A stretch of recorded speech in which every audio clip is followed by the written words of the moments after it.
Bismillahirrahmanirrahim. Now we will be discuss about conservation of biodiversity. मतलब biodiversity को किस तरह कंजर्वेशन किया सकता है, इसको कंजर्व कर सकते हैं, इसको महफूज कर सकते हैं। सबसे पहले बात करेंगे बायोडाइवर्सिटी है क्या। बायो का मतलब लाइफ और डाइवर्सिटी का मतलब होता है बहुत सारी चीज़ें जो होती हैं, स्पीशीज़ हैं, वो हमारे लाइफ या लिविंग ऑर्गेनिज्म में कितनी किस्म की वैरायटी स्पीशीज फैली हुई हैं। मतलब लिविंग ऑर्गेनिज्म में कितने जानदार हैं जो इस वक्त एग्जिस्ट कर रहे हैं, मतलब इस वक्त बने हुए हैं। तो इनको मतलब जो जो स्पीशीज हैं, जो जो जानदार हैं, तो उनको किस तरीके से बचाया जा सकता है। बेसिकली इसका पहला सोल्यूशन है वो यही है कि ट्रीज उगाए जाएँ, दरख्त लगाए जाएँ। जितने दरख्त लगाएंगे उतनी स्पीशीज की बका के लिए ज़रूरी होगा, मतलब उतनी स्पीशीज बच सकती हैं।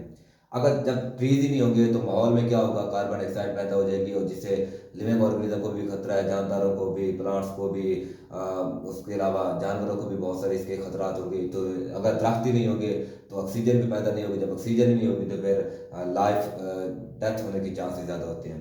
तो इसमें एक लफ्ज़ होता है इंडेंजर्ड स्पीशीज, मतलब नापैद होने वाले जानदार।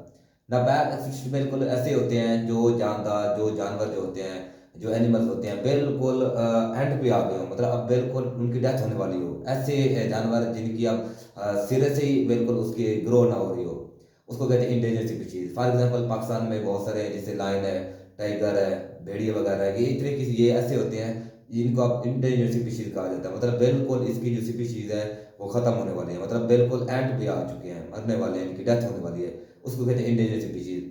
इसको महफूज करने के भी बहुत सारे तरीके होते हैं।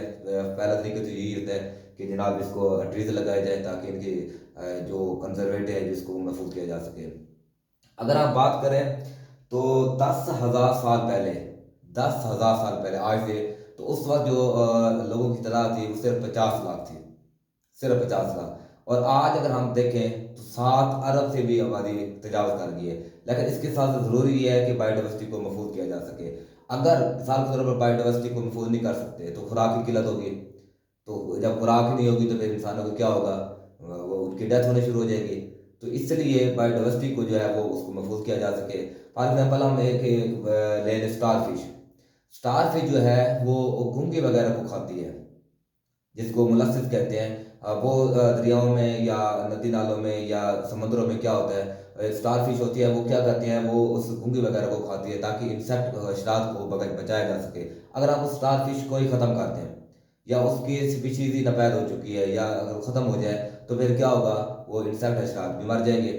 तो वो बनेगी नहीं, वो घोंघे उसको खा जाएंगे। तो इसी वजह से स्टार फिश का रहना ज़रूरी है ताकि दूसरी स्पीशीज़ को उसका फ़ायदा पहुंच सके।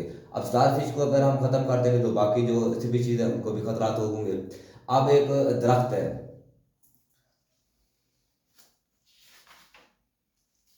एक दरख्त का नाम है यूकलिप्टस। यूकलिप्टस जो ऑस्ट्रेलिया वगैरह में यहाँ पे उसको इंपोर्ट करके लाया जाता है पाकिस्तान में। तो उसका जो बेसिकली फ़ायदा या नुकसान ये है कि वो ज़्यादा पानी को अब्जॉर्ब करता है। अगर अब पानी को जो अब्जॉर्ब कर लेगा तो बाकी जो दरख्त होंगे उनको इतनी खुराक नहीं मिलेगी या हमें वो पानी इतना नहीं मिलेगा। जब पानी इंसानों को या जानवरों को नहीं मिलेगा तो उससे क्या होगी, उसकी फिर डेथ होना शुरू हो जाएगी। तो इसलिए बायोडाइवर्सिटी को बहुत सारे खतरात लाके हैं। इनको पाकिस्तानी गवर्नमेंट को चाहिए कि इनको महफूज करने के बहुत सारे इकदाम करे। बहुत शुक्रिया।